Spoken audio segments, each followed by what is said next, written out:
Well, we will take it as a working hypothesis for want of a better. Boone, as I have told you, was arrested and taken to the station. But it could not be shown that there had ever before been anything against him. He had for years been known as a professional beggar, but his life appeared to have been a very quiet and innocent one. There the matter stands at present, and the questions which have to be solved, what Neville St. Clair was doing in the opium den, what happened to him when there, where is he now, and what Hugh Boone had to do with his disappearance, are all as far from a solution as ever. I confess that I cannot recall any case within my experience which looked at the first glance so simple, and yet which presented such difficulties. While Sherlock Holmes had been detailing this singular series of events, we had been whirling through the outskirts of the great town until the last straggling houses had been left behind, and we rattled along with the country hedge upon either side of us. Just as he finished, however, we drove through two scattered villages, where a few lights still glimmered in the windows. "We are on the outskirts of Lee," said my companion. "We have touched on 3 English counties in our short drive, starting in Middlesex, passing over an angle of Surrey, and ending in Kent. See that light among the trees? That is the Cedars, and beside that lamp sits a woman whose anxious ears have already, I have little doubt, caught the clink of our horses' feet." "But why are you not conducting the case from Baker Street?" I asked. "Because there are many inquiries which must be made out here. Mrs. St. Clair has most kindly put 2 rooms at my disposal, and you may rest assured that she will have nothing but a welcome for my friend and colleague. I hate to meet her, Watson, when I have no news of her husband. Here we are. Whoa there! Whoa!" We had pulled up in front of a large villa which stood within its own grounds. The stable boy had run out to the horse's head, and springing down, I followed Holmes up the small winding gravel drive which led to the house. As we approached, the door flew open, and a little blonde woman stood in the opening, clad in some sort of light mousseline de soie, with a touch of fluffy pink chiffon at her neck and wrists. She stood with her figure outlined against the flood of light, one hand upon the door, one half raised in her eagerness, her body slightly bent, her head and face protruded, with eager eyes and parted lips, a standing question. "Well," she cried, "well?" And then, seeing that there were 2 of us, she gave a cry of hope, which sank into a groan as she saw that my companion shook his head and shrugged his shoulders. "No good news?" "None." "No bad?" "No." "Thank God for that. But come in. You must be weary, for you have had a long day. This is my friend, Dr. Watson. He has been of most vital use to me in several of my cases, and a lucky chance has made it possible for me to bring him out and associate him with this investigation." "I am delighted to see you," said she, pressing my hand warmly. "You will, I am sure, forgive anything that may be wanting in our arrangements, when you consider the blow which has come so suddenly upon us." "My dear madam," said I am an old campaigner, and if I were not, I can very well see that no apology is needed. If I can be of any assistance, either to you or to my friend here, I shall be indeed happy." "Now, Mr. Sherlock Holmes," said the lady as we entered a well-lit dining-room, upon the table of which a cold supper had been laid out, "I should very much like to ask you 1 or 2 plain questions, to which I beg that you will give a plain answer." "Certainly, madam." "Do not trouble about my feelings. I am not hysterical, nor given to fainting. I simply wish to hear your real opinion." "Upon what point?" "In your heart of hearts, Do you think that Neville is alive?" Sherlock Holmes seemed to be embarrassed by the question. "Frankly, now," she repeated, standing upon the rug and looking keenly down at him as he leaned back in a basket chair. "Frankly, then, madam, I do not." "You think that he is dead?" "I do." "Murdered?" "I don't say that. Perhaps." "And on what day did he meet his death?" "On Monday." "Then perhaps, Mr. Holmes, you will be good enough to explain how it is that I have received a letter from him today." Sherlock Holmes sprang out of his chair as if he had been galvanized. "What?" he roared. "Yes, today." She stood smiling, holding up a little slip of paper in the air. "May I see it?" "Certainly." He snatched it from her in his eagerness, and smoothing it out upon the table, he drew over the lamp and examined it intently. I had left my chair and was gazing at it over his shoulder. The envelope was a very coarse one, and was stamped with the Gravesend postmark, and with the date of that very day, or rather of the day before, for it was considerably after midnight. "Coarse writing," murmured Holmes. "Surely this is not your husband's writing, madam?" "No, but the enclosure is."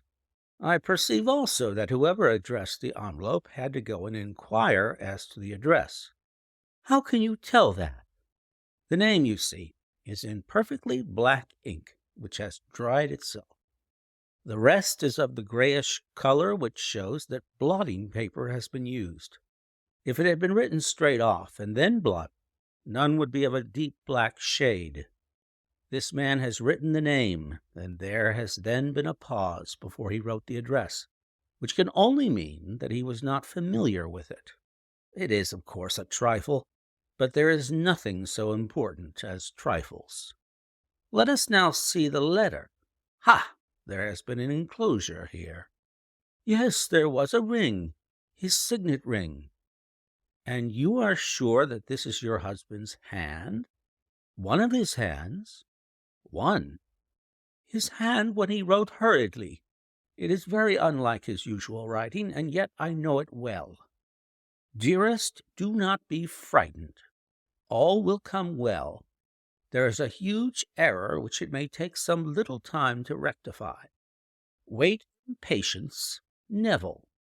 Written in pencil upon the fly-leaf of a book. Octavo size, no watermark. Posted today in Gravesend by a man with a dirty thumb. And the flap has been gummed, if I'm not very much in error, by a man who had been chewing tobacco. And you have no doubt that it is your husband's hand, madam? None. Neville wrote those words. And they were posted today at Gravesend. Well, Mrs. St. Clair, the clouds lighten, though I should not venture to say that the danger is over. But he must be alive, Mr. Holmes. Unless this is a clever forgery to put us on the wrong scent. The ring, after all, proves nothing. It may have been taken from him.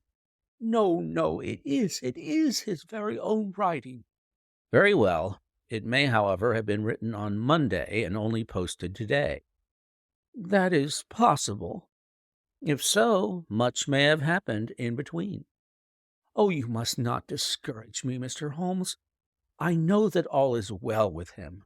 There is so keen a sympathy between us that I should know if evil came upon him. The very day that I saw him last, he cut himself in the bedroom, and yet I, in the dining-room, rushed upstairs instantly, with the utmost certainty that something had happened. Do you think that I would respond to such a trifle, and yet be ignorant of his death? I have seen too much not to know that the impression of a woman may be more valuable than the conclusion of an analytical reasoner. And in this letter you certainly have a very strong piece of evidence to corroborate your view. But if your husband is alive and able to write letters, why should he remain away from you? I cannot imagine. It is unthinkable. And on Monday he made no remarks before leaving you? No. And you were surprised to see him in Swandam Lane? Very much so. Was the window open? Yes. Then he might have called to you. He might. He only, as I understand, gave an inarticulate cry. Yes. A call for help, you thought? Yes, he waved his hands. But it might have been a cry of surprise. Astonishment at the unexpected sight of you might have caused him to throw up his hands. It is possible. And you thought he was pulled back. He disappeared so suddenly. He might have leaped back. You did not see anyone else in the room? No, but this horrible man confessed to having been there, and the Lascar was at the foot of the stairs. Quite so. Your husband, as far as you could see, had his ordinary clothes on, but without his collar or tie. I distinctly saw his bare throat. Had he ever spoken of Swandam Lane? Never. Had he ever showed any signs of having taken opium? Never. Thank you, Mrs. St. Clair. Those are the principal points about which I wish to be absolutely clear. We shall now have a little supper and then retire, for we may have a very busy day tomorrow. A large and comfortable double-bedded room had been placed at our disposal, and I was quickly between the sheets, for I was weary after my night of adventure. Sherlock Holmes was a man, however, who, when he had an unsolved problem upon his mind, would go for days and even for a week without rest, turning it over, rearranging his facts, looking at it from every point of view until he had either fathomed it or convinced himself that his data were insufficient. It was soon evident to me that he was now preparing for an all-night sitting. He took off his coat and waistcoat, put on a large blue dressing-gown, and then wandered about the room collecting pillows from his bed and cushions from the sofa and armchairs. With these he constructed a sort of Eastern divan, upon which he perched himself cross-legged, with an ounce of shag tobacco and a box of matches laid out in front of him. In the dim light of the lamp I saw him sitting there, an old briar pipe between his lips, his eyes fixed vacantly upon the corner of the ceiling, the blue smoke curling up from him, silent, motionless, with the light shining upon his strong-set, aquiline features. So he sat as I dropped off to sleep. And so he sat when a sudden ejaculation caused me to wake up, and I found the summer sun shining into the apartment. The pipe was still between his lips, the smoke still curled upward, and the room was full of a dense tobacco haze. But nothing remained of the heap of shag which I had seen upon the previous night. "Awake, Watson?" he asked. "Yes." "Game for a morning drive?" "Certainly." "Then dress. No one is stirring yet, but I know where the stable-boy sleeps, and we shall soon have the trap out." He chuckled to himself as he spoke. His eyes twinkled, and he seemed a different man to the sombre thinker of the previous night. As I dressed, I glanced at my watch. It was no wonder that no one was stirring. It was 25 minutes past 4. I had hardly finished when Holmes returned with the news that the boy was putting in the horse. "I want to test a little theory of mine," said he, pulling on his boots. "I think, Watson, that you are now standing in the presence of one of the most absolute fools in Europe. I deserve to be kicked from here to Charing Cross. But I think I have the key of the affair now." "And where is it?" I asked, smiling. "In the bathroom," he answered. "Oh, yes, I am not joking," he continued, seeing my look of incredulity. "I have just been there, and I have taken it out, and I have got it in this Gladstone bag. Come on, my boy, and we shall see whether it will not fit the lock." We made our way downstairs as quietly as possible and out into the bright morning sunshine. In the road stood our horse and trap, with the half-clad stable-boy waiting at the head. We both sprang in, and away we dashed down the London road. A few country carts were stirring, bearing in vegetables to the metropolis, but the lines of villas on either side were as silent and lifeless as some city in a dream. "It has been, in some points, a singular case," said Holmes, flicking the horse on into a gallop. "I confess that I have been as blind as a mole, but it is better to learn wisdom late than never to learn it at all." In town, the earliest risers were just beginning to look sleepily from their windows as we drove through the streets of the Surrey side. Passing down the Waterloo Bridge Road, we crossed over the river, and dashing up Wellington Street, wheeled sharply to the right and found ourselves in Bow Street. Sherlock Holmes was well known to the force, and the two constables at the door saluted him. One of them held the horse's head while the other led us in. "Who is on duty?" asked Holmes. "Inspector Bradstreet, sir." "Ah, Bradstreet, how are you?" A tall, stout official had come down the stone-flagged passage, in a peaked cap and frog jacket. "I wish to have a quiet word with you, Bradstreet." "Certainly, Mr. Holmes. Step into my room here." It was a small office-like room with a huge ledger upon the table, and a telephone projecting from the wall. The inspector sat down at his desk. "What can I do for you, Mr. Holmes?" "I called about that beggarman, Boone, the one who was charged with being concerned in the disappearance of Mr. Neville St. Clair of Lee." "Yes, he was brought up and remanded for further inquiries." "So I heard. You have him here?" "In the cells." "Is he quiet?" "Oh, he gives no trouble, but he's a dirty scoundrel." "Dirty?" "Yes, it is all we can do to make him wash his hands, and his face is as black as a tinker's. Well, once his case has been settled, he will have a regular prison bath, and I think if you saw him, you would agree with me that he needed it." "I should like to see him very much." "Would you? That is easily done. Come this way. You can leave your bag." "No, I think that I'll take it." "Very good. Come this way, if you please." He led us down a passage, opened a barred door, passed down a winding stair, and brought us to a whitewashed corridor with a line of doors on each side. "The third on the right is his," said the inspector. "Here it is." He quietly shot back a panel in the upper part of the door and glanced through. "He is asleep," said he. "You can see him very well." We both put our eyes to the grating. The prisoner lay with his face towards us in a very deep sleep, breathing slowly and heavily. He was a middle-sized man, coarsely clad as became his calling, with a colored shirt protruding through the rent in his tattered coat. He was, as the inspector had said, extremely dirty, but the grime which covered his face could not conceal its repulsive ugliness.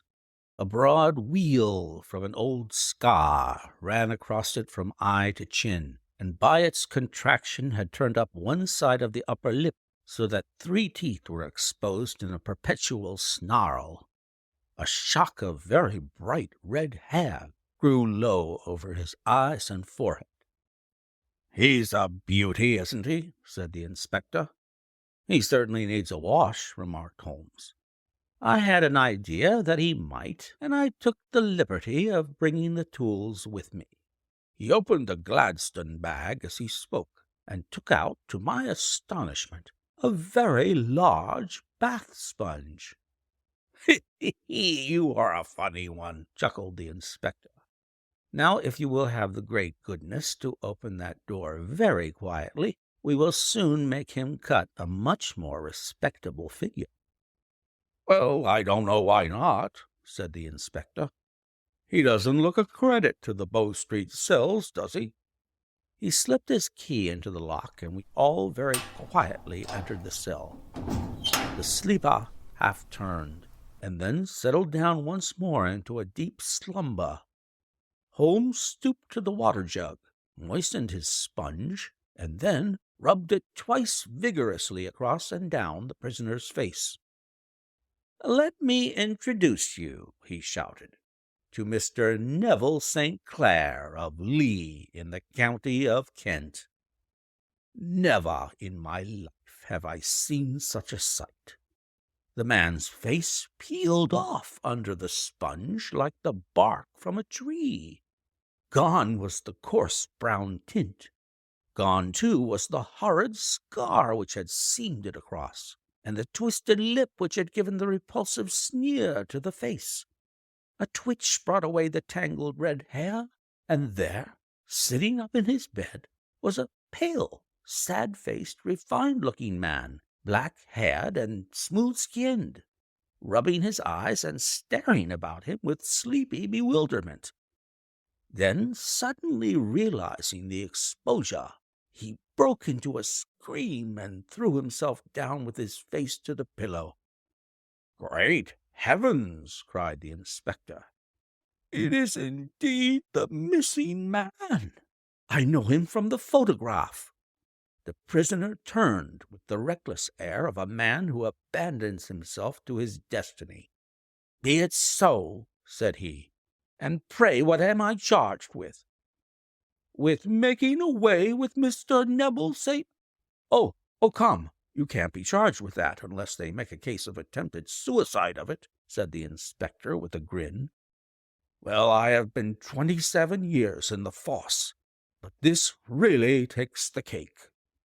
"If I am Mr. Neville St. Clair, then it is obvious that no crime has been committed, and that therefore I am illegally detained." "No crime, but a very great error has been committed," said Holmes. "You would have done better to have trusted your wife." "It was not the wife, it was the children," groaned the prisoner. "God help me, I would not have them ashamed of their father. My God, what an exposure! What can I do?" Sherlock Holmes sat down beside him on the couch and patted him kindly on the shoulder. "If you leave it to a court of law to clear the matter up," said he, "of course you can hardly avoid publicity. On the other hand, if you convince the police authorities that there is no possible case against you, I do not know that there is any reason that the details should find their way into the papers. Inspector Bradstreet would, I am sure, make notes upon anything which you might tell us and submit it to the proper authorities. The case would then never go into court at all." "God bless you!" cried the prisoner passionately. "I would have endured imprisonment, aye, even execution, rather than have left my miserable secret as a family blot to my children. You are the first who have ever heard my story. My father was a schoolmaster in Chesterfield, where I received an excellent education. I traveled in my youth, took to the stage, and finally became a reporter on an evening paper in London. One day my editor wished to have a series of articles upon begging in the metropolis, and I volunteered to supply them. There was the point from which all my adventures started. It was only by trying begging as an amateur that I could get the facts upon which to base my articles. When an actor, I had, of course, learned all the secrets of making up, and had been famous in the green room for my skill. I took advantage now of my attainments. I painted my face, and to make myself as pitiable as possible, I made a good scar and fixed one side of my lip in a twist by the aid of a small slip of flesh-colored plaster. Then, with a red head of hair and an appropriate dress, I took my station in the business part of the city, ostensibly as a match-seller, but really as a beggar. For 7 hours I plied my trade, and when I returned home in the evening, I found to my surprise that I had received no less than 26 shillings 4 pence. I wrote my articles and thought little more of the matter until some time later. I backed a bill for a friend and had a writ served upon me for £25. I was at my wits' end where to get the money, but a sudden idea came to me. I begged a fortnight's grace from the creditor, asked for a holiday from my employers, and spent the time in begging in the city under my disguise. In 10 days I had the money and had paid the debt. Well, you can imagine how hard it was to settle down to arduous work at £2 a week, when I knew that I could earn as much in a day by smearing my face with a little paint, laying my cap on the ground, and sitting still. It was a long fight between my pride and the money, but the dollars won at last, and I threw up reporting and sat day after day in the corner which I had first chosen, inspiring pity by my ghastly face and filling my pockets with coppers. Only one man knew my secret. He was the keeper of a low den in which I used to lodge in Swandam Lane, where I could every morning emerge as a squalid beggar, and in the evenings transform myself into a well-dressed man about town. This fellow, a Lascar, was well paid by me for his rooms, so that I knew that my secret was safe in his possession. Well, very soon I found that I was saving considerable sums of money. I do not mean that any beggar in the streets of London could earn £700 a year, which is less than my average takings, but I had exceptional advantages in my power of making up, and also in a facility of repartee, which improved by practice and made me quite a recognized character in the city. All day a stream of pennies, varied by silver, poured in upon me, and it was a very bad day in which I failed to take £2. As I grew richer, I grew more ambitious, took a house in the country, and eventually married, without anyone having a suspicion as to my real occupation. My dear wife knew that I had a business in the city. She little knew what. Last Monday I had finished for the day and was dressing in my room above the opium den, when I looked out of my window and saw, to my horror and astonishment, that my wife was standing in the street, with her eyes fixed full upon me. I gave a cry of surprise, threw up my arms to cover my face, and rushing to my confidant, the Lascar, entreated him to prevent anyone from coming up to me. I heard her voice downstairs, but I knew that she could not ascend. Swiftly I threw off my clothes, pulled on those of a beggar, and put on my pigments and wig, and even a wife's eyes could not pierce so complete a disguise.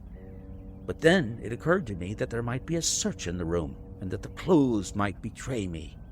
I threw open the window, reopening by my violence a small cut which I had inflicted upon myself in the bedroom that morning. Then I seized my coat, which was weighted by the coppers which I had just transferred to it from the leather bag in which I carried my takings.